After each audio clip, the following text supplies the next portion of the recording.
You know, I'm quite old now, and I saw everything happen. One Flew Over the Cuckoo's Nest, this famous Jack Nicholson movie, is nothing compared to what I saw when I was a kid.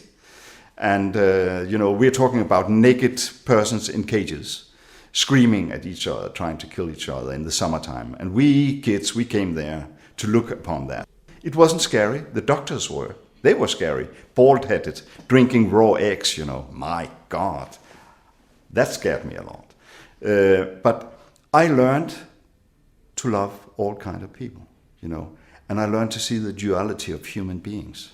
Because my very best friend, Mr. Mørck, he was a mental patient. And he was not ill at the period when I learned him to know him. But he was a killer. I mean, a nice killer. He did it nicely, not very bloody. So I experienced later on. But he was a friend of mine. He gave me a kitten.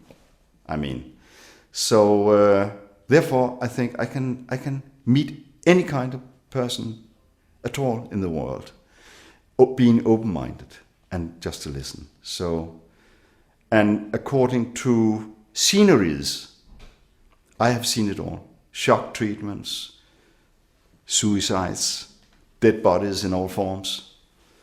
And so I'm not easy to shock anymore.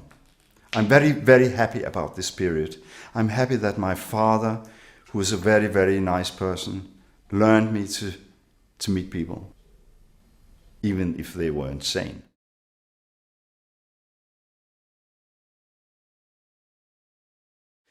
In Erlösung, the evilness is turned towards our protagonist when he was a kid. His father was a minister, a pastor, and trying to press the religion on him very, very toughly. So this guy are so unhappy about everything being religious in life that he's trying to take it away from society.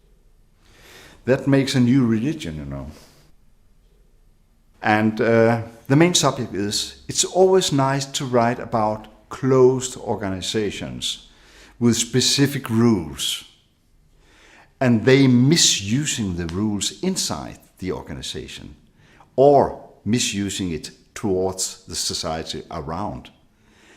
I'm always turning things around in my books.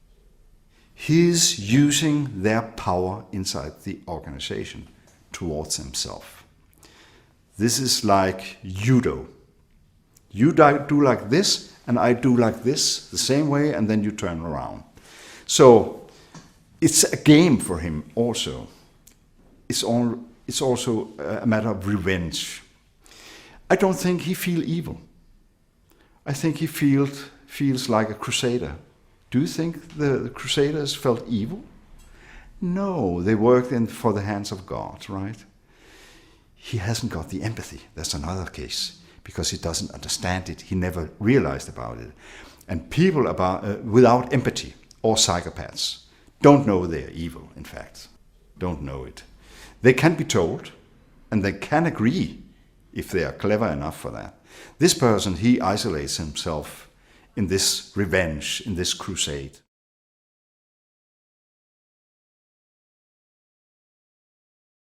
There's a timeline, and within movies, the timeline is always destroyed. But I think it's a matter of a lot of money, and it's a matter about a co-production between ZDF, the Danish television, the Swedish television, and Centropa, the film company of Lars von Trier. Who is going to be in charge in the last end is the one who's paying the biggest amount of money, right? I think that the first movies will be in the winter 2012.